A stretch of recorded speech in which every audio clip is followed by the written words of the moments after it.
चलिए जय हिंद दोस्तों, जैसा कि हमने आप सभी को अभी कौन सा एक टॉपिक कवर करा दिया है, वर्क, पावर एंड एनर्जी, कार्य, शक्ति और ऊर्जा। उसके जितने भी रेलवे में क्वेश्चंस आए थे प्रीवियस ईयर के, वो सारे के सारे क्वेश्चंस हमने आपको करवा दिए हैं।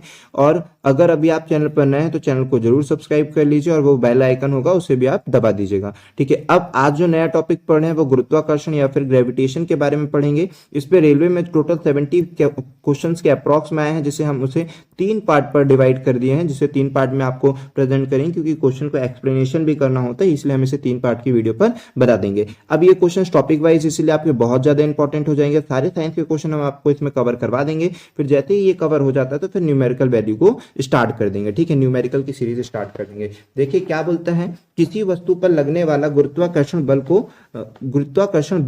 को कहा जाता है। ठीक है, यहाँ पर अब समझिए कि किसी भी वस्तु पर, मान लीजिए अगर ये वस्तु है और पृथ्वी, या तो पृथ्वी लगाएगी या फिर कोई भी ग्रह होगा ना, कोई भी ग्रह लगाएगा, लेकिन अपन किसके लिए बात कर रहे हैं, ग्रह के लिए। ठीक है, कोई भी ग्रह हो, तो अभी अपन बात करें पृथ्वी के लिए तो पृथ्वी का बोल देंगे। सूरज भी लगा सकता है और कोई दूसरा चंद्रमा या फिर कोई भी पिंड लगाएगा ना, तो किसी भी वस्तु पर जब आप गुरुत्वाकर्षण बल लगाते हैं तो वो कहलाता है भार। और भार मीन्स वेट, और आप वेट का फॉर्मूला जानते हो, क्या होता है, मास इंटू जी, मतलब m इंटू जी। ठीक है, यही तो ना होना आपने कि भार बराबर में क्या, द्रव्यमान गुणित त्वरण। ठीक है, और त्वरण पर आप क्या लेते हो, त्वरण पर आप लेते हो गुरुत्वीय त्वरण। ठीक है, तो पृथ्वी के लिए m इंटू जी हो जाएगा, मून के लिए अलग हो जाएगा, है ना, वहां पर भी उसका मून का त्वरण रखेगा, चंद्रमा के लिए चंद्रमा का त्वरण रखिएगा। ठीक है, और मतलब जिस भी ग्रह की आप बात करोगे उस ग्रह का आप त्वरण रखिएगा। ठीक है, अगर बुध की बात करोगे, मंगल की बात करोगे, तो वहां का जो भी त्वरण होगा वो आप रखोगे। तो आप ये भी जानते हो कि जो द्रव्यमान होता है सर, m का जो मान होता है वो तो हर जगह सेम होता है, भार अलग अलग होता है। तो भार किस पे डिपेंड करता है, गुरुत्वाकर्षण बल पर। तो अभी जो क्वेश्चन पूछा है वो केवल इतना पूछा है कि किसी वस्तु पर भी अगर गुरुत्वाकर्षण बल लगता है तो उसको क्या कहा जाता है, तो भार कहा जाता है। अच्छी तरह से याद रखिएगा। नेक्स्ट क्वेश्चन पर चलिए इस पर चलते हैं। सेकंड क्वेश्चन क्या बोलता है कि कौन सा गुरुत्वाकर्षण सार्वभौमिक नियम द्वारा समझाया नहीं गया है। ठीक है, तो सार्वभौमिक गुरुत्वाकर्षण का जो सार्वभौमिक नियम है उसके द्वारा समझाया नहीं गया है, वो क्या हैगा, तो आप देखते हैं। गुरुत्वाकर्षण जो सार्वभौमिक नियम है ना, ये सभी पे डिपेंड करता है। देखिए, एक होता है गुरुत्वाकर्षण का सार्वभौमिक नियम और एक होता है गुरुत्वीय बल। ठीक है, गुरुत्वीय बल जो है वो केवल और केवल पृथ्वी के लिए, जो गुरुत्वीय बल है ना वो केवल किसके लिए, गुरुत्वीय बल, ये केवल पृथ्वी। इसमें एक पिंड का क्या होना है, इस पे 2 पिंड जो होते हैं, तो एक होना चाहिए पृथ्वी अर्थ, और दूसरा कोई भी वस्तु हो सकता है। तो अगर अर्थ किसी वस्तु पर जब बल लगाती है, आकर्षण बल, तो उसको बोलते हैं गुरुत्वीय बल। जबकि गुरुत्वाकर्षण बल किन्हीं भी 2 पिंडों के मध्य लगने वाले आकर्षण बल को गुरुत्वाकर्षण बल कह सकते हैं। किसी भी 2, एक सूरज हो सकता है, एक कोई और ग्रह हो सकता है, बुध मंगल कुछ भी आपस में ग्रह हो सकते हैं, कोई भी पिंड हो सकता है, तो इनके मध्य जो बल लगता है वो गुरुत्वाकर्षण बल। और जबकि अगर एक तत्व पृथ्वी है तो उसको गुरुत्वीय बल बोलना ज्यादा उचित होगा, लेकिन जनरली अपन उसको भी गुरुत्वाकर्षण बल बोल देते हैं। तो देखिए, जब बल हमें धरती से बांधे रखता है तो इसको भी अपन बोल सकते हैं कि ये भी गुरुत्वाकर्षण बल का सार्वभौमिक नियम द्वारा समझाया जा सकता है ना। फिर उसके बाद बोलता है क्या कि ग्रहों के चारों ओर सूर्य की गति, ओहो वाह वाह वाह वाह, लाइन ही बदल दिया, समझ रहे हो, ये बच्चा कंफ्यूज हो जाएगा, लगेगा कि ये भी। तो अब ये मत बोलना कि सर धरती आपने बोले तो गुरुत्वीय बल, हमने कहा था कि जब धरती हो तो गुरुत्वीय बल बोलना ज्यादा उचित होता है, लेकिन ऐसा थोड़ी ना कि यहाँ पर गुरुत्वाकर्षण का सार्वभौमिक नियम लागू नहीं होता है। ठीक है, ये भी एक प्रकार का गुरुत्वाकर्षण सार्वभौमिक नियम है, लेकिन चूंकि पृथ्वी है तो इसको एक स्पेशली गुरुत्वीय बल बोल सकते हैं। ठीक है, तो यहाँ पर भी तो लागू हो रहा है ना। फिर उसके बाद ये वाला जो हमने आंसर दिए हैं इसको अभी हम समझाते हैं, लेकिन उसके पहले और भी सारे ऑप्शन पढ़ लीजिए। ठीक है, उसके बाद क्या बोलता है कि पृथ्वी के चारों ओर चंद्रमा की गति। तो अगर ये पृथ्वी है और इसकी ओर चंद्रमा गति कर रहा है, ठीक है, अगर मून जो है वो गति कर रहा है चारों ओर, तो ये भी क्या है, गुरुत्वाकर्षण बल, सार्वत्रिक गुरुत्वाकर्षण का कॉन्सेप्ट पर डिपेंड है। ठीक है, फिर चंद्रमा और सूर्य के कारण, तो चंद्रमा और सूर्य के कारण ये आधा लिखा है, भा से क्या होना चाहिए, भाटा होना चाहिए। ठीक है, चंद्रमा और सूरज के कारण क्या होता है, ज्वार भाटा होते हैं, तो उसी के बारे में लिखा होगा, ये पूरा लिखा होगा ज्वार भाटा। ठीक है, ज्वार भाटा जो आता है चंद्रमा और उसके कारण, तो ये पूरा लिखा होगा ज्वार भाटा ऑप्शन में। तो ये सारे के सारे किस पर डिपेंड करते हैं भाई, ये भी गुरुत्वाकर्षण सार्वभौमिक नियम पर, ये भी गुरुत्वाकर्षण का सार्वभौमिक नियम इसमें होता है फॉलो। ठीक है, इन सब में यहां पर भी जरूर होता, लेकिन इस कमबख्त ने लाइन आगे पीछे करके बच्चों को कंफ्यूज करने की कोशिश की है। या अगर यहां पर होता कि सूर्य के चारों ओर, सूर्य के चारों ओर ग्रहों की गति, तब ये सही होता। लेकिन यहां बोलता है ग्रहों के चारों ओर सूर्य की गति। भैया सूरज तो गति ही नहीं करता है, सूर्य तो एक जगह स्थिर होता है, इसके तो चारों ओर ग्रह गति करते हैं, ग्रह गति करते हैं, ग्रह गति इसके चक्कर लगाते हैं। ठीक है, तो यहां पर ये लाइन गलत दे दिया है, आगे पीछे दे दिया, वरना ये चीज सही होती। तो यहां पर ये चीज लाइन ही गलत बोल दिया, तो यहां पर कैसे कॉन्सेप्ट फॉलो होगा। ठीक है, चलो अब आगे चलते हैं। ठीक है, तो सूरज अपने गुरुत्वाकर्षण बल से ग्रहों को खींचता, ना कि ग्रह। ठीक है, कौन चक्कर लगाता है? ग्रह लगाते हैं सूरज के चक्कर। ठीक है, सूरज ग्रह के चक्कर नहीं लगाता है। ओके, तो निम्न में से कौन सा एक कमजोर बल है? तो याद रखिएगा कमजोर बल है, तो शायद इन टाइपिंग वाले ने अलग मतलब गलत ही कर दिया, यहाँ पर केवल बल लिख दिया है। यहाँ पर होना चाहिए था गुरुत्वीय बल, है ना, ये गति बल होता है ये, है ना, ये भी गति बल है। फिर यहाँ पर गुरुत्वाकर्षण बल होना चाहिए था, गुरुत्वाकर्षण बल होना चाहिए यहाँ पर होना चाहिए गुरुत्वाकर्षण बल। ठीक है, उसके बाद ये थर्ड वाला क्या है? द्रव्यमान था, लघु, ये भी चलो हो गया। तो यहाँ पर जो इसका राइट आंसर होना चाहिए, क्योंकि गुरुत्वाकर्षण लेसन है तो डेफिनेटली यहाँ पर गुरुत्वाकर्षण बल ही होगा। ठीक है, इसका आंसर क्या होना चाहिए था? गुरुत्वाकर्षण बल। कई बार आपसे पूछेगा, आपको ऐसा लगेगा कि सर गुरुत्वाकर्षण तो बहुत वो होगा ना स्ट्रॉन्ग, तभी तो पृथ्वी ने हमको इतने बड़े बड़े पिंडों को, इतनी बड़ी बड़ी मशीन को, इतनी बड़ी बड़ी बिल्डिंग्स को, इतनी बड़ी बड़ी चीजों को अपनी ओर आकर्षित करा है। लेकिन नहीं, गुरुत्वाकर्षण जो बल है, या फिर ये कह दें, ठीक है, गुरुत्वाकर्षण जो बल है ना, तो वो क्या है? एक क्षणिक वीक पावर है, वीक फोर्स है। समझ पा रहे हो? ये बहुत कमजोर बल है भाई, बहुत ज्यादा वीक फोर्स है। तो क्यों है वीक फोर्स? उसने तो इतनी बड़ी बड़ी बिल्डिंग, अरे भैया पृथ्वी इतनी बड़ी है, पृथ्वी के सामने ये जो आपने बिल्डिंग खड़ी करके रखे हुए, जो टावर खड़े करके रखे हुए, ये तो एक मात्र चींटी मात्र है। अगर आप सोच रहे हो कि गिलास पर जब चींटी चलती है और गिलास को ऐसे वैसे करते हो तो चींटी को कोई इफेक्ट पड़ता है क्या? वो तो चलती रहती है। ठीक है, तो ठीक इसी प्रकार से जो बिल्डिंग, टावर आवर, ये सब पृथ्वी पर लगे हुए हैं, ये तो चींटी मात्र के बराबर है। समझ पा रहे हो? तो इस पर अगर वो गुरुत्वाकर्षण बल लगा रहा है तो वो गुरुत्वाकर्षण बल वास्तव में कमजोर बल है, लेकिन आपको पृथ्वी तक रखने में और आपके द्वारा जितनी भी चीजें बनाए हैं उनको पृथ्वी तक रखने में वो बल बहुत पर्याप्त है। ठीक है, चलो तो इतना आप याद रख सकते हैं। पहले मेन कॉन्सेप्ट तो ये था कि गुरुत्वाकर्षण बल एक कमजोर बल है, वीक फोर्स है। ठीक है, बहुत कमजोर बल है, बहुत वीक फोर्स है ना। चलो, तो ये हो गया आंसर। इसके बाद चूंकि अब बात जब इसकी आई है कि वो अपने पर और आकर्षित करता है, तो आप वह वेग बताएं जिसको आप बोलते हैं कौन सा? Escape velocity. ठीक है, आप वह वेग बताएं जिसको आप स्केप वेलोसिटी बोलते हैं। ये स्केप वेलोसिटी, हालांकि हमको ऐसा लगता है ना कि आगे ये क्वेश्चंस आएगा कि स्केप वेलोसिटी कितनी है, लेकिन हम ये बात आपको अभी ही बता दें कि स्केप वेलोसिटी, क्योंकि जो गुरुत्वाकर्षण बल होता है वो पृथ्वी की ओर आकर्षित करे रखता है हर चीज को। आखिर आप किस वेग से फेंको, ठीक है, वेलोसिटी ऑफ स्केप। ठीक है, स्केप वेलोसिटी। ठीक है, स्केप वेलोसिटी। तो स्केप वेलोसिटी अर्थ के लिए स्केप वेलोसिटी, अर्थ के लिए तो सबको याद रहता है 11.2 किलोमीटर प्रति सेकेंड। अगर आप इतने वेग से किसी भी वस्तु को फेंक देते हो तो वो पृथ्वी पर दोबारा नहीं आएगी।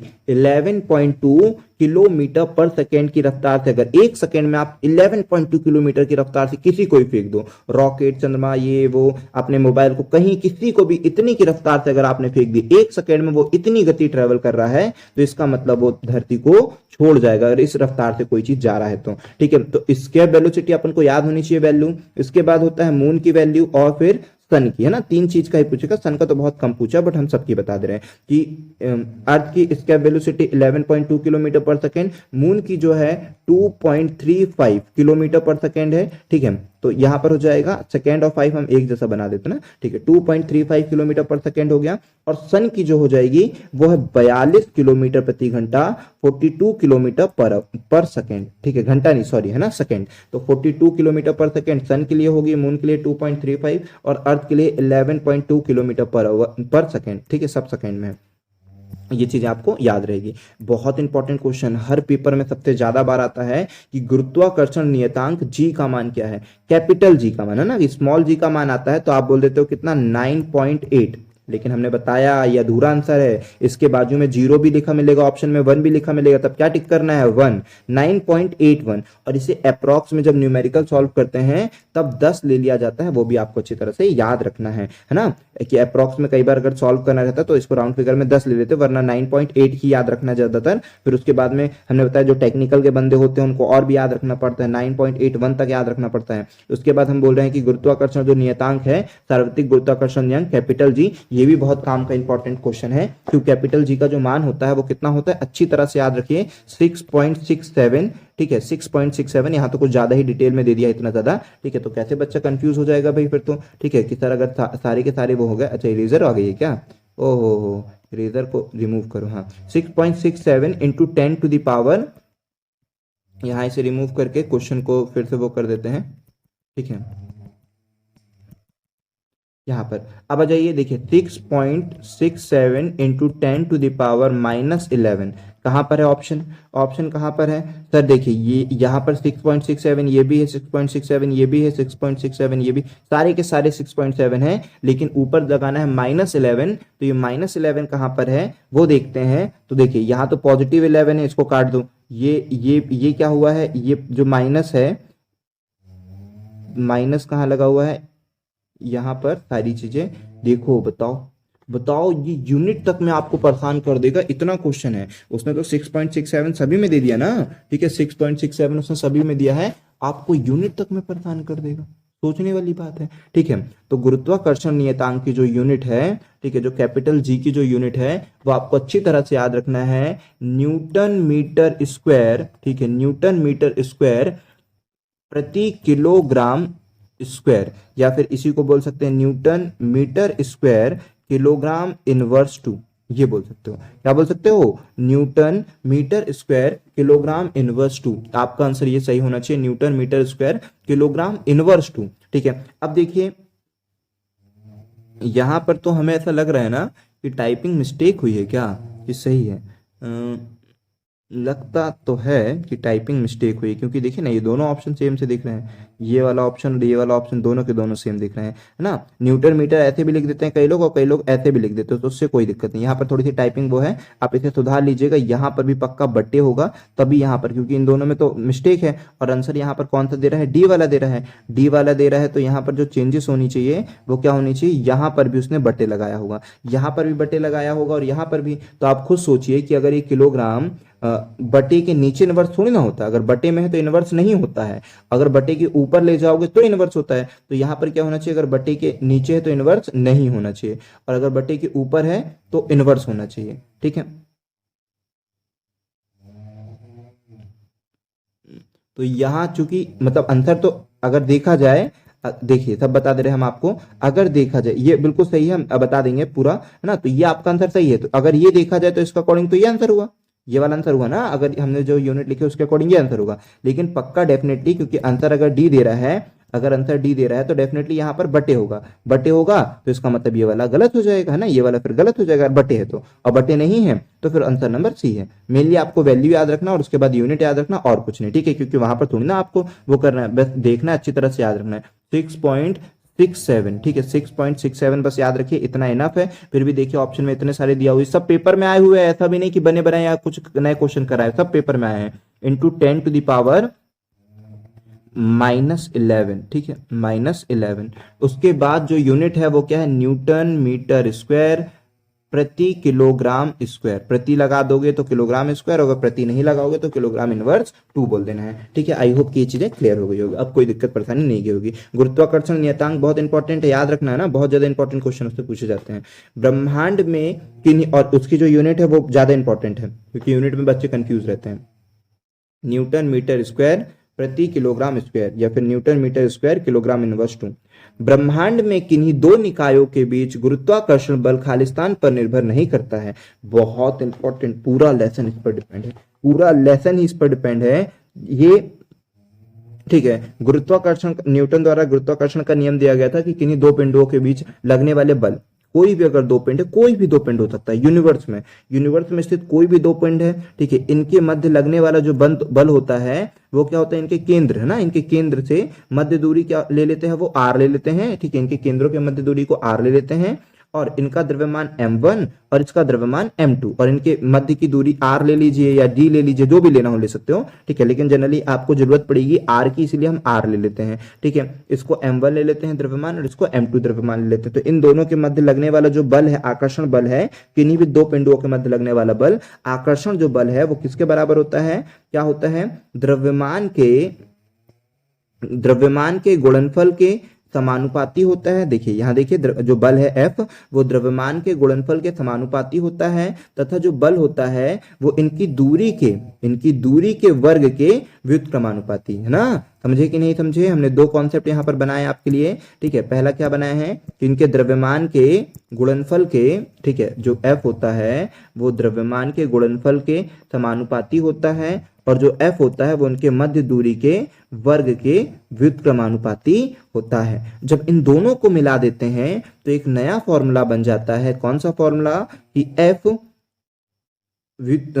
Proportional to m1 into m2 बटे में आर स्क्वायर। जब प्रोपोर्शनल का सिंबल घटता है तो F बराबर में G, capital G, m1 into m2 upon में आर स्क्वायर। और यही फॉर्मूला काम का, और यहीं से 50 क्वेश्चन तैयार होंगे कि F जो है वो बराबर होता है G into m1 into m2 upon में आर स्क्वायर। कई बार पूछेगा कि जो बल होता है वो उनके द्रव्यमान के गुणनफल के बराबर होता है, बिल्कुल। उनके प्रोपोर्शनल होता है, बिल्कुल। और दूरी के वर्ग के व्युत्क्रमानुपाती होता है, उल्टा होता है, तो बिल्कुल सही बात है। फिर यहीं से न्यूमेरिकल बनना चालू होते हैं, क्योंकि फॉर्मूला आप अपने माइंड में अच्छी तरह से याद रखना कि जी क्या बोलोगे कि वो गुरुत्वाकर्षण नियतांक है ना, यूनिवर्सल गुरुत्वाकर्षण नियतांक है, m1 इंटू m2 अपॉन में आर स्क्वायर। तो अब कल को क्वेश्चन बनेगा कि अगर आर का मान बढ़ाएंगे तो एफ का मान घटेगा, एम का मान बढ़ाएंगे तो एफ का मान बढ़ेगा, क्योंकि भाई डायरेक्ट प्रोपोर्शनल है। डायरेक्ट का मतलब अगर एम का मान बढ़ाओगे एफ बढ़ेगा, एम का मान बढ़ाओगे एफ बढ़ेगा,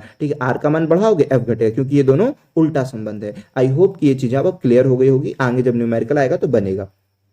अब आते हैं, ब्रह्मांड में किन्हीं दो निकायों के बीच गुरुत्वाकर्षण बल खालिस्तान पर निर्भर नहीं करता, उनके बीच की दूरी पर निर्भर करता है। अभी आपने देखा है आर वाले का, ठीक है। उनके द्रव्यमानों के गुणनफल पर भी निर्भर करता है, ठीक है। फिर गुरुत्वीय स्थिरांक पर, तो गुरुत्वीय स्थिरांक भी आपने देखा था कि एफ के फॉर्मूले में क्या क्या आया था, जी आया था कैपिटल, ये गुरुत्वीय स्थिरांक है। m1 इंटू m2 आया था, है ना, ये द्रव्यमान का गुणनफल हो जाएगा और उनकी दूरी के वर्ग के बराबर होता है। देखिए तब पर था, लेकिन उनके द्रव्यमानों का योग कोई नहीं वर्णन हुआ है, मतलब आंसर डी बिल्कुल सही है। आई होप कि ये चीजें क्लियर होगी। चलो नेक्स्ट चलते हैं। अब बोलता है दो वस्तुओं के बीच की दूरी को, देखिए बोले थे हमने कि इसके बहुत न्यूमेरिकल आपको देखने को मिलेंगे, आ गया। तो फटाक से बोलते हैं अब, दो वस्तुओं के बीच की दूरी को दो गुना, दूरी आप जानते हो कि दूरी के वर्ग के व्युत्क्रमानुपाती था। अगर आपने दूरी को दो गुना किए हो तो ये 1/4 हो जाएगा, मतलब जो बल होगा वो क्या हो जाएगा, 1/4 हो जाएगा। तो 1/4 क्या हो जाएगा, 1/4 का मतलब कम हुआ है कि ज्यादा हुआ, तो 1/4 ना हो गया है सर, मतलब कम हुआ है। तो कम कहाँ है, ये बढ़ेगा काटो, बढ़ेगा काटो, कम होगा ये है और कम होगा ये है, तो कम कहां पर हो रहा है, 1/4 हो रहा है, तो ये 4, ये 4 के गुणन में कम हो जाएगा, ठीक है। चलिए, तो आई होप कि ये चीजें क्लियर हुई होगी। चलो ठीक है, 1/4 हो जाएगा। ब्रह्मांड में प्रत्येक वस्तु एक अन्य वस्तु को एक बल के साथ आकर्षित करती है जो खालिस्तान के वर्ग के व्युत्क्रमानुपाती होता है। अरे तो ये तो आपको याद है, जो मध्य दूरी के वर्ग के व्युत्क्रमानुपाती होता है। तो ये तो फॉर्मूले में ही आपको याद है ना, तो वही चीज यहाँ पर पूछी गई है, देख लीजिए आप, है ना। चलो बढ़िया, नेक्स्ट क्वेश्चन पर चलिए, यहाँ पर आते हैं। देखिए अब क्या बोलता है कि कथन ए और बी में कौन सा कथन सत्य है, गुरुत्वाकर्षण बल क्या है।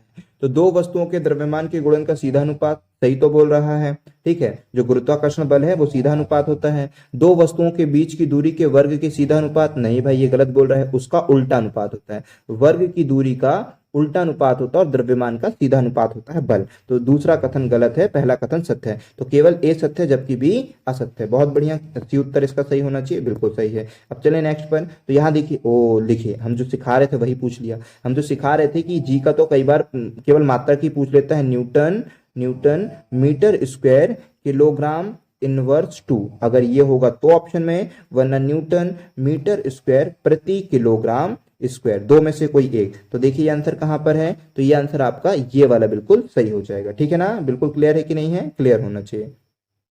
चलिए नेक्स्ट पर चलें। लेकिन यहाँ पर तो आपको लग रहा होगा कि दोनों ही सही है, क्योंकि यहाँ तो देखने में ऐसा लग रहा है दोनों ही सही है। फिर कहाँ पर देखिए ना, ये पहले वाले को भी देखिए, वही तो लिखा है, newton metre square kilogram inverse two, वही तो लिखा है सेम टू सेम। यहाँ पर ना टाइपिंग ये एरर कर रहे हैं भाई, टाइपिंग वाले को बोलना पड़ेगा कि आप भी थोड़ा सा साइंस पढ़िए, रिकॉर्डिंग जरूर देखिए, जो हम भी रिकॉर्डिंग बनाते हैं ना वो रिकॉर्डिंग आप भी देखिए, जो एरर हम बताते हैं छोटी छोटी, हो सकता है उन्हें ऐसा लगता हो कि एरर नहीं है, लेकिन उनको बताना पड़ेगा अकॉर्डिंग टू आंसर। यहाँ पर बी है तो बी तो सही है, वो तो अपन को साफ साफ भी दिख रहा है, लेकिन ऊपर वाला भी तो सही है, तो ऊपर वाले को गलत करना है तो फिर क्या करना पड़ेगा, क्वेश्चन में क्या दिया होगा, ठीक है, क्वेश्चन में क्या दिया होगा भाई, मतलब कहीं ना कहीं तो कुछ ना कुछ गड़बड़ी दी होगी तभी ना, वरना तो दोनों ही सही है, ये भी सही और ये भी सही, सेम तो है, बस आगे पीछे लिख दिया है, तो गड़बड़ी क्या होगी, रिकॉर्डिंग वाले को बोलना पड़ेगा आप भी रिकॉर्डिंग देखिए थोड़ा सा, तभी समझ में आएगा कि कहाँ रिकॉर्डिंग में गलत आती है। न्यूटन होगा, किलोग्राम इनवर्स टू होगा, और फिर प्रति मीटर स्क्वायर कर दो, ठीक है, तब ये फिर गलत हो जाएगा, ठीक है, प्रति मीटर स्क्वायर कर दो तो पहला वाला गलत हो जाएगा, वरना अभी तो सही है, ठीक है, तो अब दूसरा वाला सही है। तो ये सब थोड़ा टाइपिंग में, वरना दिखने में तो दोनों ही सही लग रहा है, टाइपिंग वालों को बताना पड़ेगा थोड़ा रिकॉर्डिंग देखो भाई, साइंस पढ़ो तभी थोड़ा सा वो होगा। तो अभी आपको क्लियर होना चाहिए, उनका तो छोड़ दो अभी। चलिए यहाँ लिखूं, तो यहाँ पर आइए, निम्न में से कौन सा प्लेनेटरी बॉडीज के लिए केपलर के नियम में से एक सही है, ठीक है, तो अब यहां पर क्या आ जाएगा, केपलर ने किसके लिए नियम दिया है, केपलर ने ग्रह के नियम दिया है, याद रखिएगा, केपलर ने क्या दिया है, ग्रहों के गति का नियम दिया है ना, कई बार पेपर में पूछा जाता है कि ग्रहों के लिए गति का जो नियम दिया वो किसने दिया है, केपलर ने दिया है।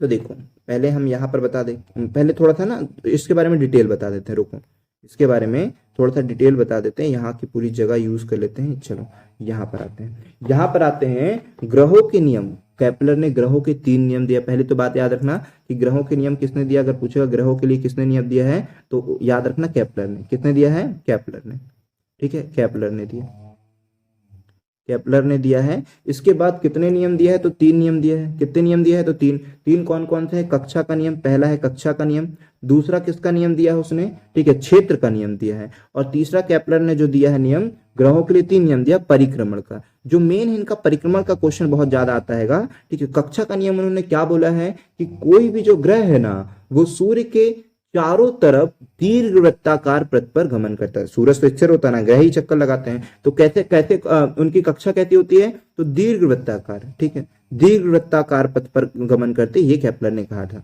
ठीक है। तो वो तो हमने बता ही दिया कि पहला किसका था, कक्षा का नियम था, जिसमें कहा कि जो ग्रह होते हैं वो सूरज के दीर्घ वृत्ताकार पथ पर गमन करते हैं और उनका फोकस क्या होता है, सूर्य होता है, ठीक है, फोकस जिसके फोकस पर सूर्य होता है, दीर्घ वृत्ताकार, ठीक है, दीर्घ वृत्ताकार लिख लीजिएगा पूरा। फिर उसके बाद दूसरा जो नियम था वो क्षेत्र का नियम था, ये ज्यादा इंपॉर्टेंट नहीं है बट याद रखिएगा, दूसरा जो दिया था इन्होंने नियम किसका दिया था, क्षेत्र का नियम था। अब क्षेत्र में क्या बता रहे थे, तो बताए थे इन्होंने कि जो कोई भी ग्रह है ना,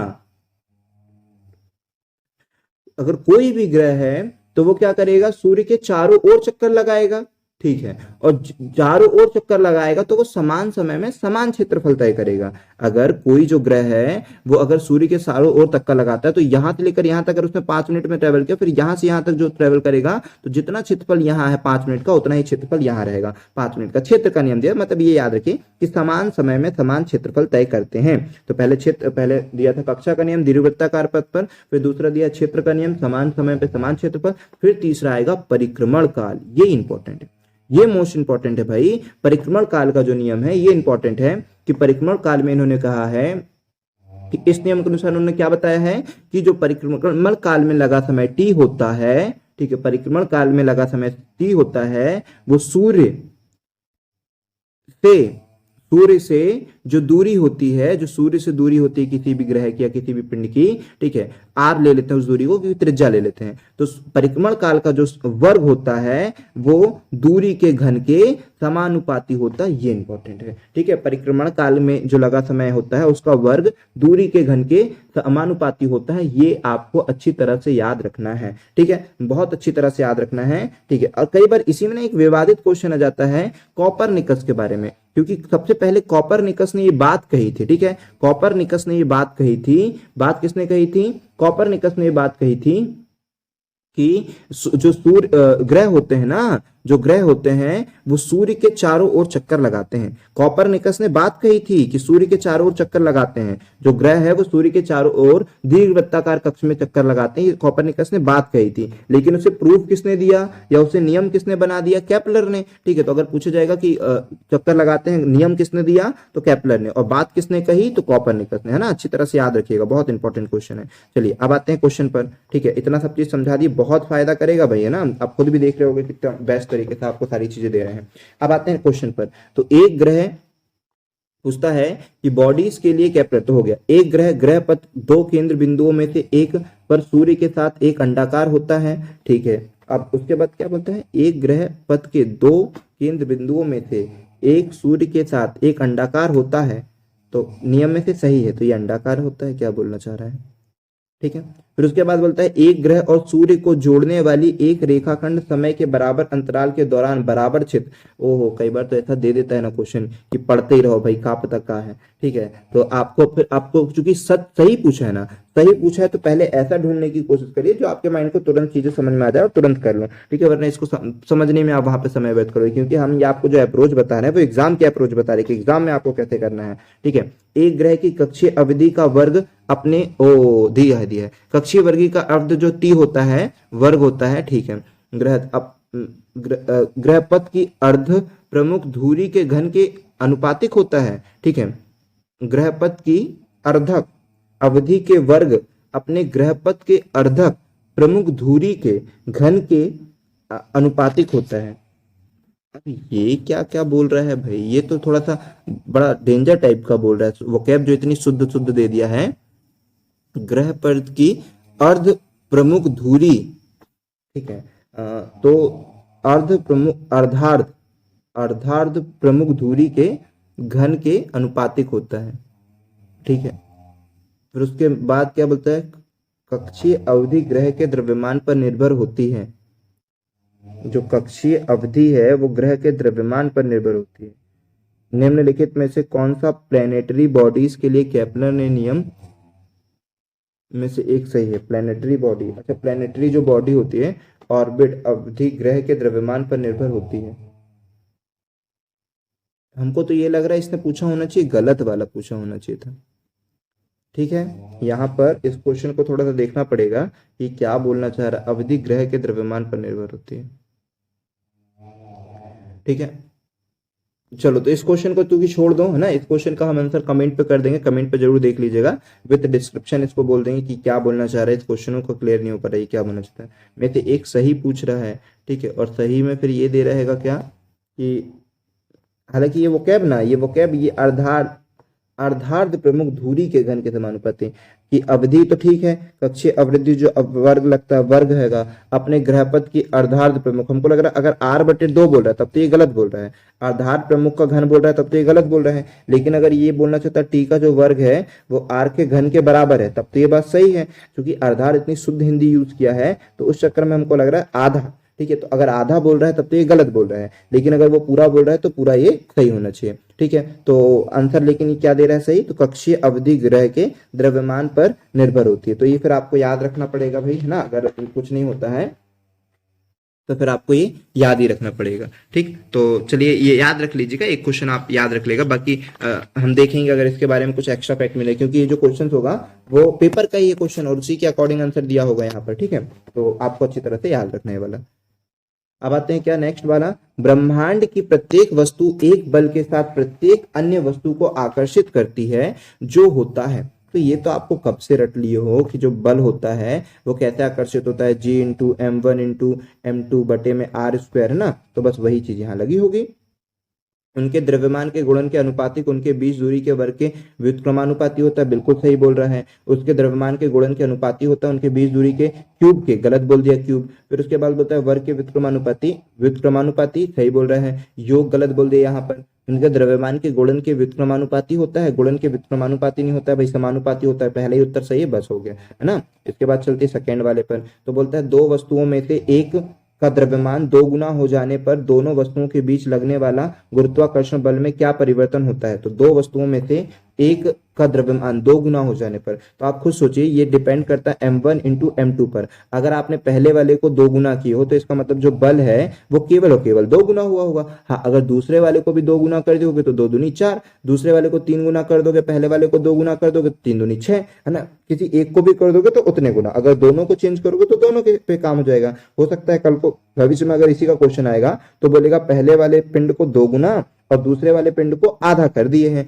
तो द्रव्यमान बल में क्या परिवर्तन होगा, तो कोई परिवर्तन नहीं होगा क्योंकि 2 से 2 कट जाएगा। इस तरह के जब न्यूमेरिकल क्वेश्चन आएंगे तो भी आपसे बनना चाहिए। तो क्या बोलता है कि गुरुत्वाकर्षण बल 2 गुना हो जाएगा, 2 गुना हो जाएगा। दो वस्तुओं में से एक वस्तु का द्रव्यमान, हाँ एक ही वस्तु का 2 गुना क्यों, तो गुरुत्वाकर्षण बल भी 2 गुना बस होगा। ठीक है, चलिए नेक्स्ट देखते हैं। तो बोलता है ब्रह्मांड की प्रत्येक वस्तु दूसरी वस्तु को एक बल द्वारा आकर्षित करती है, खालिस्तान के समानुपाती होता है। समानुपाती बोल रहा है तो वो केवल द्रव्यमान के गुणनफल के समानुपाती होगा, तो द्रव्यमान का गुणनफल केवल एक ही ऑप्शन है वो हो गया। अगर विक्रमानुपाती बोलता है तो दूरी के वर्ग के। ठीक है, यदि दो वस्तुओं के द्रव्यमान को 3 गुना कर दिया जाए तो, ओहो, 2 वस्तु है भाई, 2 वस्तु और उनके द्रव्यमान को 3 गुना, तो अब भी हमने बताया थे पहले को भी 3 गुना, दूसरे को भी 3 गुना। ठीक है, तो क्या हो जाएगा 9 गुना, तो 9 गुना कहां पर है, ये तीसरी ऑप्शन बिल्कुल सही है। ठीक है, उसके बाद क्योंकि फॉर्मूला आपको बताए थे बहुत काम का है, फिर बोलता है पृथ्वी वस्तुओं को अपनी ओर आकर्षित करती है, इसका कारण क्या है, तो इसका कारण क्या है, गुरुत्वाकर्षण बल।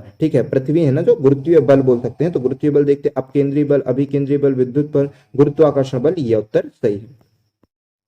किसी पिंड का भार न्यूनतम कहां पर होता है, तो देखिए पृथ्वी होती है। पृथ्वी का जो नॉर्थ पोल होता है और साउथ पोल होता है वहां पर सबसे ज्यादा होता है। जो ध्रुवों पर होता है ना, पृथ्वी का ध्रुवों पर, इसको बोलते हैं ध्रुव पर या पोल्स पे, तो पोल पर जो होता है ग्रेविटेशनल फोर्स मैक्सिमम होता है, चाहे वो नॉर्थ पोल हो चाहे वो साउथ पोल हो। ठीक है, चाहे वो नॉर्थ पोल हो चाहे वो साउथ पोल हो, दोनों पे ग्रेविटेशनल फोर्स मैक्सिमम होता है। ठीक है, इसके बाद फिर क्या आता है, जो अब चूंकि पृथ्वी, हम पूरे वर्ल्ड की बात करेंगे तो पूरे वर्ल्ड पे जो पृथ्वी भूमध्य रेखा गई है वो ऐसे गई है। ठीक है, भारत से होकर नहीं गई भूमध्य रेखा ना, मैप पर जब देखोगे तो भूमध्य रेखा भारत से होकर नहीं जाएगी। ठीक है, तो ऐसे करके पूरी जाएगी जो पृथ्वी को 2 बराबर भागों में बांटेगी। तो यहाँ पर भूमध्य रेखा जो आएगी तो यहाँ पर क्या होना चाहिए, हाँ अब पहले तो ये बता देना, भूमध्य रेखा छोड़ो, पहले ये बता दें कि मैक्सिमम कहाँ होती है, पोल्स पर, ध्रुवों पर सबसे ज्यादा होती है और सबसे न्यूनतम होती है केंद्र पर। सबसे न्यूनतम होता है ना, सबसे न्यूनतम क्या होता है, केंद्र पर। गुरुत्वाकर्षण बल सबसे ज्यादा न्यूनतम जो होता है वो केंद्र पर होता है। ठीक है, इसके बाद हम क्या बता दें आपको कि जो पृथ्वी होती है, ठीक है, पृथ्वी पे जो होता है भूमध्य रेखा ऐसे गई है, तो भूमध्य रेखा कहां से जा रही है, एक प्रकार से केंद्र से होकर जा रही है ना, तो न्यूनतम कहां पर होना चाहिए, भूमध्य रेखा पर होना चाहिए और सबसे ज्यादा ध्रुवों पर होना चाहिए। और इसमें क्या बात हमको बताना था, कल को ये पूछ लेगा, ये मान लीजिए ये है, अगर कल को ये पूछेगा कि भूमध्य रेखा से नॉर्थ पोल की ओर जा रहे हो गुरुत्वाकर्षण बढ़ेगा। ठीक है, भूमध्य रेखा से साउथ पोल की ओर जा रहे हो तो गुरुत्वाकर्षण बल बढ़ेगा। ठीक है, उसके बाद अगर बोल देगा कि पोल से भूमध्य रेखा की ओर जा रहे हो तो गुरुत्वाकर्षण बल घटेगा। ठीक है, पोल से दूर जाओगे, इतना बस याद जाओगे कि जो हम तुमसे दूर जाओगे बड़ा पछताओगे। ठीक है, तो ये जो पोल होता है वो क्या बोलता है कि पोल से दूर नहीं जाना है। पोल से अगर ऐसे दूर जाओगे तो भी घटोगे, पोल से चाहे वो नीचे की ओर आओगे तो भी घटोगे। पोल की ओर हमेशा जाओ, दूर भी जाओगे तो भी गुरुत्वाकर्षण माइनस में रहेगा, और पोल से दूर जा रहे हो ना तो भी गुरुत्वाकर्षण माइनस में रहेगा। ठीक है, यहाँ पे भी पोल से दूर जाओगे तो गुरुत्वाकर्षण बल माइनस में रहेगा, यहाँ से पोल से दूर जाओगे तो गुरुत्वाकर्षण बल माइनस होगा। हाँ, लेकिन अगर कहीं किसी कंडीशन पे पोल के पास आने लगोगे, मतलब मान लो ऊपर से नीचे की ओर आ रहे हो गुरुत्वाकर्षण बढ़ेगा। ठीक है, नीचे से ऊपर की ओर जा रहे हो गुरुत्वाकर्षण बल बढ़ेगा, पोल की ओर जाओगे तो ठीक है बढ़ेगा। ठीक है, और यहां से भी ऐसे आ रहे होगे पोल के साइड तो यहां पर भी गुरुत्वाकर्षण बल का मान बढ़ेगा। बिल्कुल क्लियर, एक एक चीज है ना अच्छे से। चलो फिर आते हैं नीचे, क्या बोलता है, गुरुत्वाकर्षण बल वस्तुओं की बीच मौजूद होता है परंतु इसे तब तक महसूस नहीं किया जा सकता जब तक कि वस्तुओं का द्रव्यमान बहुत अधिक जैसे कि ग्रहों में नहीं होता है। तो हाँ, ये भी याद रखिए कि क्या होना चाहिए कि अगर आपको गुरुत्वाकर्षण बल का मान फील करना है तो उसमें क्या होना चाहिए, द्रव्यमान बहुत अधिक होना चाहिए। तो फैक्ट ही आपको याद ही रखना पड़ेगा। ठीक है, जो द्रव्यमान होना चाहिए अधिक होना चाहिए, अगर द्रव्यमान नहीं है तो आप गुरुत्वाकर्षण, क्योंकि देखिए ना, देखिए जो जी होता है वो किस पर डिपेंड करता है, m1 इंटू m2 पर। तो गुरुत्वाकर्षण बल कब आप फील कर पाओगे, जब द्रव्यमान अधिक होगा। ठीक है, द्रव्यमान अगर है ही नहीं तो फिर कैसे फील कर पाओगे। ठीक है ना, नेगेटिव मतलब कि नहीं है, बिल्कुल जीरो या कुछ हैगा तो उसमें फील ही नहीं कर पाओगे, गुरुत्वाकर्षण फील ही नहीं कर पाओगे। अगर महसूस करना है तो द्रव्यमान का मान अधिक होना चाहिए। ठीक है, तो ओके है ना, तो ये सब आपको याद रखना है। तो यहाँ पर क्या होना चाहिए, तो ये बोलना चाहता है गुरुत्वाकर्षण बल वस्तुओं के बीच मौजूद होता है, परंतु इसे तब तक महसूस नहीं किया जा सकता जब तक कि प्रत्येक वस्तु, यहाँ पर डैश डैश होना चाहिए, प्रत्येक वस्तु है ना, प्रत्येक वस्तुओं का द्रव्यमान बहुत अधिक होना चाहिए। ठीक है, यही क्वेश्चन होना चाहिए यहाँ पर। ठीक है, अब आते हैं क्या नेक्स्ट क्वेश्चन पर। गुरुत्वाकर्षण बल कितना, आप भी ना मिस्टेक मतलब यहाँ पे कमेंट बॉक्स पर करिएगा कि सर टाइपिंग वाले से बोलिए थोड़ा सा कि मिस्टेक्स को वो करे, ठीक है, ताकि वो टाइपिंग वाला भी पढ़े तो बोले कि हाँ हमारे लिए ही लिखा हुआ है। ठीक है, कि सर टाइपिंग वाले से बोलिए तो, क्योंकि यहाँ पर ना अब मान लीजिए कहीं डैश होता है पेपर्स में, कहीं कुछ होता है तो वो स्पेस देते ही नहीं है, डायरेक्टली क्वेश्चन ही लिख देते हैं। ठीक, तो यहाँ पर प्रत्येक आंसर सहीएगा। अब आते हैं नेक्स्ट क्वेश्चन पर। निम्नलिखित में से गलत कथन को चुने। तो निम्नलिखित में से कौन सा रॉन्ग है भाई। गुरुत्वीय त्वरण दिया हुआ है, क्या दिया है वैसे, गुरुत्वीय त्वरण, अच्छा जी ब्रैकेट में दिया, गुरुत्वीय त्वरण जी बता रहा है, जिसको ना समझ में आए उसके लिए। गुरुत्वीय त्वरण जो जी होता है वो पिंड के रूप, आवृत, आकृति एवं द्रव्यमान पर निर्भर नहीं करता। तो जी जो होता है, तो गलत कथन सुनना है, तो जो जी होता है वो किसी की आकृति पर निर्भर करता है, नहीं भाई। पृथ्वी जो होती है सब पर समान गुरुत्वाकर्षण बल लगाती है, वो किसी आकृति और द्रव्यमान पर निर्भर नहीं होती है, वो सब पर समान त्वरण लगाती है पृथ्वी। गुरुत्वीय त्वरण ध्रुवों पर अधिकतम होता है, बिल्कुल सही बात बोल रहे हैं। ठीक है, जो गुरुत्वीय त्वरण होता है वो ध्रुव पर सबसे ज्यादा होता है, और जो पृथ्वी होता है वो उसका जो जी मान होता है वो सब वस्तुओं पर बराबर बराबर लगाती है। उसके बाद नेक्स्ट क्या बोलता है कि गुरुत्वीय त्वरण भूमध्य रेखा पर न्यूनतम होता है, तो बिल्कुल सही बोल रहा है कि भूमध्य रेखा पर न्यूनतम होता है, अब भी तो प्रूफ किया अपन ने। फिर उसके बाद बोलता है कि यदि लिफ्ट के त्वरण से ऊपर की ओर जा रहे हैं तो पिंड, जब लिफ्ट के त्वरण से ऊपर की ओर जाते हो ना तो भार अधिक फील करते हो, तो ये क्या बोल रहा है, वास्तविक भार से कम फील कर रहे हो, गलत, यही बात गलत बोल रहे हैं। ठीक है, चलिए अब हम आपके सामने लिफ्ट का पूरा कॉन्सेप्ट करवा देते हैं। ठीक है, पूरा लिफ्ट का आपका कॉन्सेप्ट करा देते हैं ताकि काम खत्म हो जाए, लिफ्ट से बनने वाला। तो देखिए लिफ्ट का जब भी क्वेश्चन आएगा ना, लिफ्ट के सारे कॉन्सेप्ट लिख लो। लिफ्ट में इतने ही क्वेश्चन आने वाले हैं। एक तो होगा समान वेग से ऊपर जा रहे हो, ठीक है, समान वेग से, समान वेग, समान वेग, ठीक है। एक आएगा समान वेग से ऊपर जा रहे हो, और फिर समान त्वरण, समान वेग ना हो ना, समान वेग भी बोल दे तो भी चलेगा, या समान त्वरण भी बोल दे तो भी चलेगा। वैसे समान वेग होना चाहिए, त्वरण ना होना चाहिए। ठीक है, समान त्वरण से, समान वेग बोल दे, समान त्वरण बोल दे, दोनों ही बात में सेम रहेगा, डोंट वरी। ठीक है, समान वेग त्वरण दोनों में तो कुछ भी बोल सकता है, वैसे समान त्वरण बोलेगा। ठीक है, तो समझो पहले बात अच्छे से, ये पेन भी जो है ना बताते हैं इसको। ठीक है, समान त्वरण, अगर समान त्वरण से आप ऊपर जाओ चाहे समान त्वरण से नीचे आओ, चाहे समान त्वरण से ऊपर जाओ चाहे समान त्वरण से नीचे आओ, नो चेंज, अपरिवर्तित रहेगा, नो चेंज, अपरिवर्तित रहेगा। ठीक है, लिफ्ट के क्वेश्चन में याद रखना, अगर जो व्यक्ति है वो समान त्वरण से ऊपर जा रहा है लिफ्ट से, या समान त्वरण से नीचे आ रहा है, तो उसका जो भार होगा वो अपरिवर्तित रहेगा। ठीक है, उसके बाद ये करना कि समान त्वरण से जा रहा था, ठीक है, बदल नहीं रहा है। अब लेकिन बोलेगा कि, अब अगर बोलता है क्या कि लिफ्ट से क्या बोलता है, अब बोलता है कि ए त्वरण से ऊपर जा रहा है, कैसे जा रहा है, ए त्वरण से ऊपर जा रहा है। अगर वो त्वरण से, मतलब ए त्वरण भी ना दे दे, बस बोलेगा कि त्वरण से ऊपर जा रहा है, कुछ ना कुछ तो त्वरण होगा ना।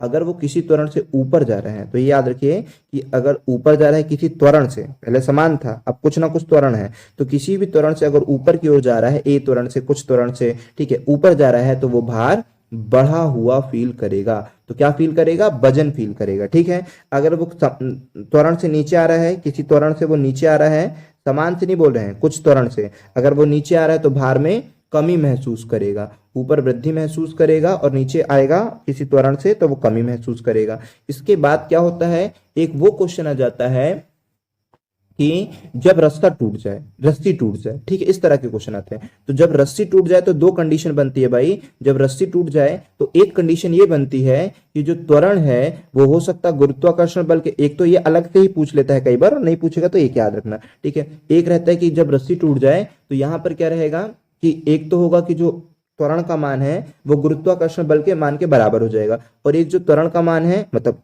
अच्छी तेजी स्पीड से गिर रहा हो, ठीक है, जितना जी का मान उससे भी तेज त्वरण से चल रहा हो। ठीक है, तो दो प्रकार की कंडीशन हो सकती है। जब रस्सी टूट जाए तो हो सकता है गुरुत्वीय त्वरण का मान जो है वो लिफ्ट के त्वरण के मान के बराबर हो जाए, तो गुरुत्वीय त्वरण का मान और लिफ्ट के त्वरण के मान के बराबर हो जाए तो वो व्यक्ति शून्य फील करेगा, मतलब भारहीन फील करेगा। ठीक है, तो इसको बोल सकते हैं भारहीन, या फिर बोल सकते हैं कि भार जो होगा वो जीरो फील करेगा, उसको लगेगा कि भार ही नहीं है। लेकिन अगर बहुत तेजी से वो लिफ्ट गिर रही है एकदम से, जिससे जी का मान से ज्यादा त्वरण हो गया है, तो इस स्थिति में क्या होगा, जो व्यक्ति है वो अपने लिफ्ट में तो हैगा, लेकिन वो लिफ्ट की बेस से एकदम से जाकर दीवार में टकरा जाएगा, ऊपर वाली दीवार में जाकर टकरा जाएगा। क्यों? क्योंकि जिस वेग से वो टूट के गिर रहा है त्वरण से, वो जी के मान से ज्यादा है। जब ऐसी कंडीशन आएगी तो नीचे का जो व्यक्ति होगा वो ऊपर की जाकर सतह से, दीवार से, मतलब जो ऊपर भी होगा उससे जाकर टकरा जाएगा लिफ्ट में, ठीक है। और अगर जब बराबर होगा दोनों का मान, तो वह व्यक्ति क्या करेगा, भारहीन फील करेगा। तो आई होप कि हम सारी चीजों को बता पाए। फिर से बोल दे रहे हैं, समान त्वरण से ऊपर जाए, समान त्वरण,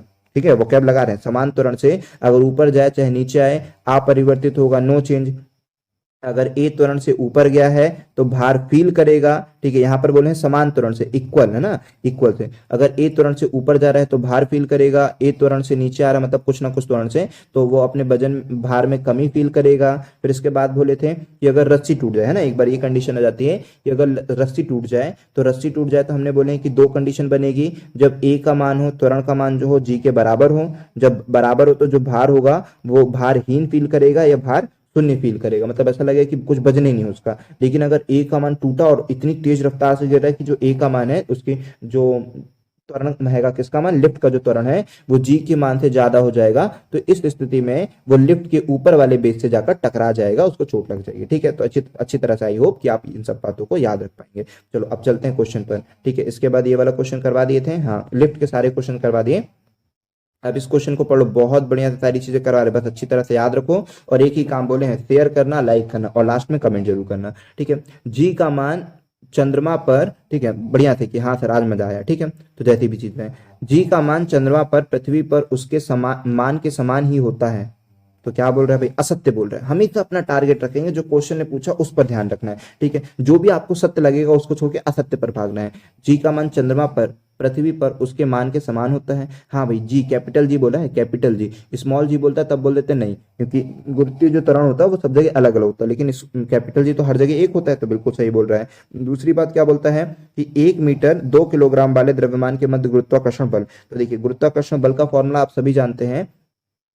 जो गुरुत्वाकर्षण बल होता है वो क्या होता है, F बराबर में m1g, मतलब g is equal to f m1 into m2 upon में r स्क्वायर होता है। तो यहाँ पर बोलता है कि g का मान तो आपको पता है 6.67 होता है ना, इंटू, अब बोलता है 1 मीटर की दूरी पर रखे गए 2 किलोग्राम वाले, दो बोलता है 2, तो इसका मतलब पहले वाले का द्रव्यमान भी 2 है, दूसरे वाले का भी द्रव्यमान 2 है, और उनके बीच की दूरी 1 का वर्ग बोला है। तो बस सॉल्व कर देना है, न्यूमेरिकल वैल्यू तो दे दिया ना उसने, क्या दे दिया, न्यूमेरिकल वैल्यू दे दिया आपको, तो कौन सा घबराना है उसमें, वो भी कर लेना है कि जो f का मान है वो जी का मान आप जानते हो कितना होता है, 6.67 into 10 to the power -11 into m1 बोलता है पहला भी द्रव्यमान 2 है, दूसरा भी द्रव्यमान 2 है, उनके बीच की दूरी 1 है, उसका वर्ग कर दो, इस पूरे का और इस पूरे का आपस में गुणा कर दो तो सॉल्व हो जाएगा। मतलब उसमें फाइनली आपको 4 का गुणा करना था, तो 6 चौको 24, तो 24 के अप्रॉक्स में उससे ज्यादा ही आएगा, ठीक है। तो शायद ये सही होगा, वैसे आपको सॉल्व करके देखना पड़ेगा, लेकिन डेफिनेटली ये सही होगा। अभी आगे पढ़ते हैं, क्योंकि असत्य बोला है तो कुछ और ढूंढते हैं। बल दो वस्तुओं के मध्य दूरी के वर्ग के समानुपाती होता है, ये बात भी सही बोला है। दो वस्तुओं के मध्य गुरुत्वाकर्षण बल उनकी बीच की दूरी के आधा, ओहो ये तो साफ साफ गलत मिल गया, उनके बीच की दूरी का आधा कहाँ होता है भाई, तो ये तो साफ साफ चौथा गलत हो गया है। तो पहला दूसरा तीसरा सही है, उसने गलत पूछा रहा तो केवल डी गलत है, बस हो गया, आपका है आगे बढ़ना, ठीक है, केवल डी यहाँ पर है, ठीक ना। चलो, तो इस तरह से चीजों को देख करके ऑप्शन से कर सकते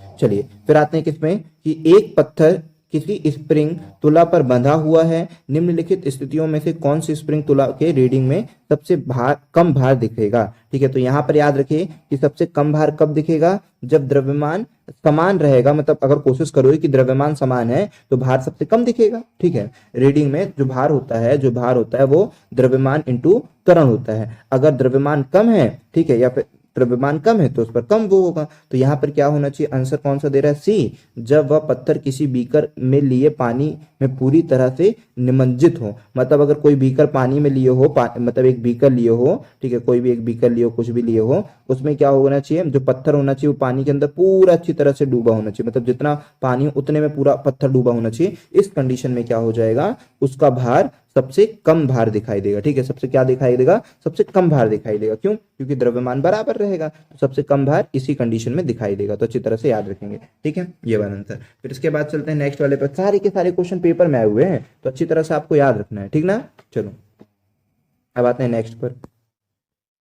जब सीधे जब सीधे ऊपर की ओर फेंका गया एक पत्थर शीर्ष पर पहुंचता है। ओ, ये क्वेश्चन में बहुत कंफ्यूजन होती है बच्चों को, इस क्वेश्चन में बहुत कंफ्यूजन होती है। जब किसी पत्थर को अपन ने उठाया और ऊपर फेंक दी यहाँ पर, तो जब पत्थर ऊपर पहुंच जाएगा तो बताइए यहाँ पर क्या क्या कंडीशनें होंगी। तो कंडीशन याद रखिएगा कि जब पत्थर ऊपर पहुंच गया है तो यहाँ पर उसकी वेलोसिटी तो जीरो हो जाती है, उसकी वेलोसिटी तो जीरो हो जाती है, लेकिन गुरुत्वीय त्वरण काम करने लगता है। क्यों? क्योंकि यहां से पत्थर नीचे को आने लगेगा तो वेलोसिटी इसकी जीरो जाने लगेगी, क्योंकि ऊपर गया तो अपनी अधिकतम ऊंचाई पर जब ये पत्थर पहुंच जाता है वहां पर इसका जो वेग होता है वो जीरो हो जाता है। लेकिन जी तो गुरुत्वीय त्वरण होता है ना, वो काम करता है कितना, 10 मीटर पर सेकेंड की रफ्तार से, ठीक है। तो वो काम करेगा 10 मीटर पर सेकेंड की रफ्तार से, क्योंकि वो गुरुत्वीय त्वरण का काम कर रहा है, ठीक है। तो बढ़िया काम करेगा, लेकिन यहाँ पर जो वेग होगा वो शून्य हो जाएगा। और मीटर कहाँ होता है भाई, इसका तो स्क्वायर यूनिट होती है ना, मीटर पर सेकंड, क्योंकि त्वरण है तो स्क्वायर होना था यहाँ पर। ये सब तो थोड़ा बहुत आप भी चला लोगे, इतना तो आप भी समझ जाते हो, ठीक है।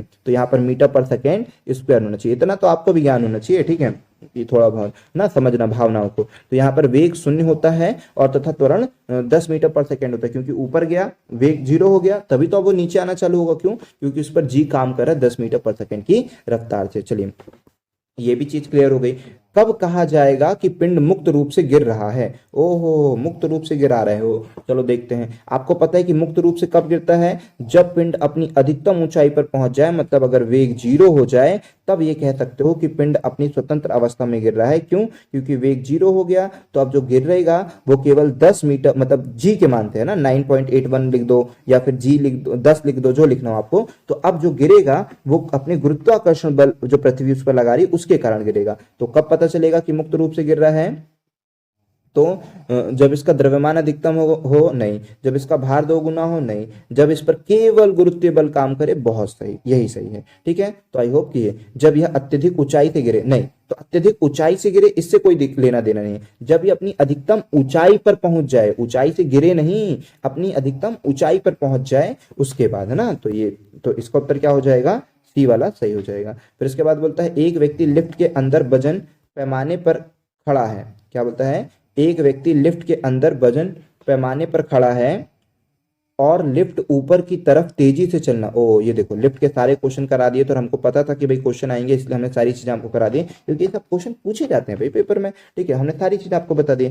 एक व्यक्ति लिफ्ट के अंदर वजन पैमाने पर खड़ा है, लिफ्ट ऊपर की तरफ तेजी से चलना चालू करती। क्या करना हमको? तेजी, और उससे ऊपर की तरफ जा रही है तेजी से जा रही है, मतलब त्वरण से, है ना। तो तेजी से अगर जा रही है, टूट टूट के तो नहीं गिरी ना भाई, तेजी से जा रही है, ठीक है, तेजी से जा रही है, तेजी से आ रही है। तो भाई अगर तेजी से ऊपर की ओर जा रही तो भार बढ़ जाता है, अगर तेजी से नीचे की ओर जा रही तो भार घट जाएगा, ठीक है। और टूट कर गिरेगी तो दो कंडीशन बताए थे, जब त्वरण का मान बराबर रहेगा तो वो भारहीन फील करेगा, और त्वरण का मान ज्यादा होगा तो वो जाकर छत से टकरा जाएगा, ठीक है। अभी तेजी से ऊपर जा रहा है तो भार वजन फील करेगा, तो कहां पर है वजन अधिक फील करेगा?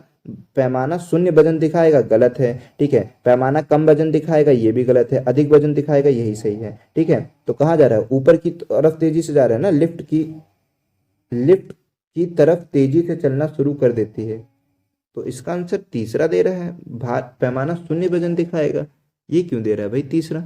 ठीक है, यहाँ पर ये क्वेश्चन गलत है ना, ये आंसर गलत होगा, ये ए आंसर होना चाहिए, इसका आंसर होना चाहिए ए, ठीक है। ये सब बताना, कमेंट पे जरूर कर देना कि सर टाइपिंग वाले को थोड़ा सा बताइए कि टाइपिंग सही करे, ताकि वो टाइपिंग वाला देखें, ठीक है। चलो यहाँ पर आते हैं अभी, मतलब अगर आंसर में उसने दिया होगा, मान लीजिए अगर रेलवे ने ही गलत आंसर दिया होगा तो फिर उसकी कोई गलती नहीं है, ठीक है। अगर रेलवे ने ही गलत, हो सकता है कि भाई वो सही हो, फिर हमको दिखाए कि सर सही तो लिखते हैं हम, ठीक है। रेलवे में ही आंसर की मैं ये दे रहा तो हम क्या बोले, ठीक है। तो लेकिन डोंट वरी, जो हम आपको बताएंगे वही आपको करना है, क्योंकि हो सकता है बाद में आपके आंसर की चेंज हो जाती है, नहीं देखते हो जब ऑब्जेक्शन लगते हैं, तो इसलिए जो हम बता रहे हैं उस पर ज्यादा ध्यान देना है, ठीक है। बाकी इसमें डोंट वरी, उसमें बिल्कुल कंफर्म है, ये 100% सही है, ठीक है। चलो जो बताएं अभी, एक वस्तु पर लगाए गए गुरुत्वाकर्षण बल को क्या कहते हैं। ओ थोड़ा सा बड़ा कर दे क्या है ना, थोड़ा सा आपको ताकि अच्छा दिखे क्वेश्चन, और उनसे ये बोल देंगे कि इनको जो लेटर्स को है इनको थोड़ा बड़ा करके लिखें ताकि समझ जाए। एक वस्तु पर लगाए गए गुरुत्वाकर्षण बल को कहा जाता है, तो एक वस्तु पर लगाए गए गुरुत्वाकर्षण बल को क्या कहते हैं भाई, तो आप खुद ही बताओ यहाँ पर क्या कहोगे, तनाव कहते हो, जड़ता कहते हो, वजन कहते हो, बिल्कुल वजन। वेट कहते हो, किसी भी वस्तु के द्रव्यमान पर जब गुरुत्वाकर्षण बल काम करने लगता है तो उसको भार कहते हैं, वजन कहते हैं, तो वजन बिल्कुल सही इसका आंसर होगा। अब क्या बोलता है, आसमान की ओर फेंका गया पत्थर पृथ्वी की ओर वापस क्यों आता है, तो आसमान की ओर अगर किसी पत्थर को फेंक दियो हो तो उसका वेग 0 हो जाता है, तब वहां से गुरुत्वीय त्वरण काम करने लगता है, वो पृथ्वी की ओर आने लगता है। तो वस्तु द्वारा किया गया कार्य इस पृथ्वी पर और खींचता है, नहीं एक बल, क्या बोलता है, वस्तु द्वारा किया गया कार्य नहीं, एक बल होता है जो इसे भूमि की ओर खींचता, हाँ गुरुत्वाकर्षण बल होता है जो इसे भूमि की ओर खींचता, वही सही उत्तर होगा। नीचे की ओर लगने वाला बल नहीं है, दाब आप कोई काम करें। केंद्राभिमुख बल, तो भाई पत्थर है, पत्थर का केंद्र आपको पता ही नहीं होता, कहाँ केंद्राभिमुख बल, ये सब कोई काम करनी है। तो एक बल होता है जो पृथ्वी की ओर खींचता है। तो इतने क्वेश्चन आज हो गए हैं टोटल, यहाँ पर हमने बताया कि अप्रोक्स में 70 क्वेश्चन है। आज की क्लास में 25 बस क्वेश्चन करा दिए हैं, कोशिश करेंगे कल ही की क्लास में हम करा दें या फिर नेक्स्ट डे है ना, कल भी सोचेंगे 25 क्वेश्चन, क्योंकि हम जब एक्सप्लेन करते हैं तो वीडियो थोड़ी सी लॉन्ग हो जाती है।